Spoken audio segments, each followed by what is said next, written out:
ದುಷ್ಟರೇ ಇರಲಿ, ದುಷ್ಟತನವೇ ಇರಲಿ, ಇದು ಮಾನವನ ಶರೀರದಲ್ಲಿ ಕ್ಯಾನ್ಸರ್ ಇದ್ದಂತೆ.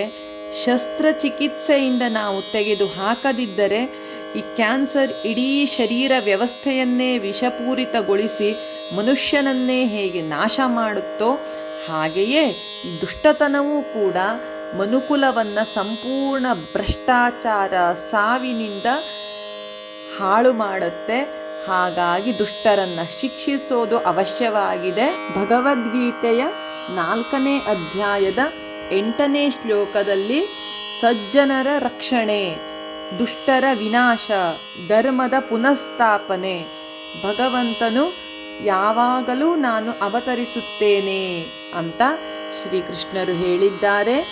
ಸಜ್ಜನರನ್ನು ರಕ್ಷಿಸೋಕೆ, ದುಷ್ಟರನ್ನು ನಾಶ ಮಾಡೋಕೆ, ಧರ್ಮವನ್ನು ಪುನಃ ಸ್ಥಾಪನೆ ಮಾಡೋಕೆ ನಾನು ಪ್ರತಿಯುಗದಲ್ಲೂ ಹುಟ್ಟಿ ಬರುತ್ತೇನೆ ಅಂತ ಪರಿತ್ರಾಣಾಯ ಸಾಧೂನಾಂ ವಿನಾಶಾಯ ಚ ದುಷ್ಕೃತಾಂ ಧರ್ಮ ಸಂಸ್ಥಾಪನಾರ್ಥಾಯ ಸಂಭವಾಮಿ ಯುಗೆ ಯುಗೆ ಅಂತ ಶ್ರೀಕೃಷ್ಣನು ಭಗವದ್ಗೀತೆಯಲ್ಲಿ ಹೇಳಿದ್ದಾರೆ. ನಮಗೆ ಇಲ್ಲಿ ಒಳ್ಳೆಯವರ ರಕ್ಷಣೆಗೆ ಪಣ ತೊಟ್ಟು ನಿಂತ ಭಗವಂತನು ದುಷ್ಟರ ಸಂಹಾರವನ್ನೂ ಕೂಡ 2ನೇ ಪ್ರತಿಜ್ಞೆ ಎಂಬಂತೆ ಸ್ವೀಕರಿಸಿದ್ದಾನೆ ಅನ್ನೋ ರೀತಿಯಲ್ಲಿ ಭಾಸವಾಗತ್ತೆ.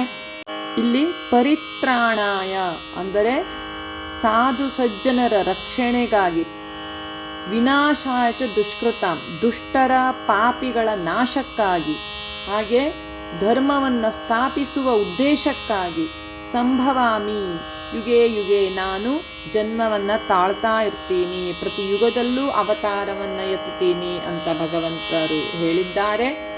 ಶ್ರೀಕೃಷ್ಣ ಈ ಶ್ಲೋಕದ ತಾತ್ಪರ್ಯ ಅಂತ ನಾವು ಸ್ವೀಕರಿಸಿದಾಗ, ಯಾವಾಗ ಧರ್ಮಕ್ಕೆ ಗ್ಲಾನಿ ಅಥವಾ ಕುಂದು ಉಂಟಾಗುತ್ತದೆಯೋ ಮತ್ತು ಅಧರ್ಮವು ಹೆಚ್ಚುತ್ತದೆಯೋ ಆಗ ನಾನು ಒಳ್ಳೆಯವರನ್ನು ರಕ್ಷಿಸಿ ಕೆಟ್ಟವರನ್ನು ನಿರ್ಮೂಲನೆ ಮಾಡುತ್ತೇನೆ, ಧರ್ಮವನ್ನು ಮತ್ತೆ ಪ್ರತಿ ಯುಗದಲ್ಲೂ ಸ್ಥಾಪಿಸಲು ಅವತರಿಸುತ್ತೇನೆ ಎಂಬ ಸಂದೇಶವನ್ನು ನೀಡಿದ್ದಾರೆ. ಹಾಗಾಗಿ ಆದಷ್ಟು ಒಳ್ಳೆಯ ರೀತಿಯಲ್ಲಿ ಬದುಕಿ. ಯಾಕಂದರೆ ಕೇವಲ ಬಾಹ್ಯವಾಗಿ ದುಷ್ಟತನ ಅಥವಾ ಬಾಹ್ಯ ಶತ್ರುಗಳೇ ದುಷ್ಟತನಕ್ಕೆ ಬೇಕೆಂದಿಲ್ಲ. ನಮ್ಮ ಆಂತರಿಕ ದುಷ್ಟತೆಯೂ ಇರಬಹುದು, ನಮ್ಮ ಆಲಸ್ಯ ಇರಬಹುದು, ಅಥವಾ ಒಂದು ರೀತಿಯ ಮೌಢ್ಯ ಇರಬಹುದು, ಅಥವಾ ದುರಹಂಕಾರ ಇರಬಹುದು.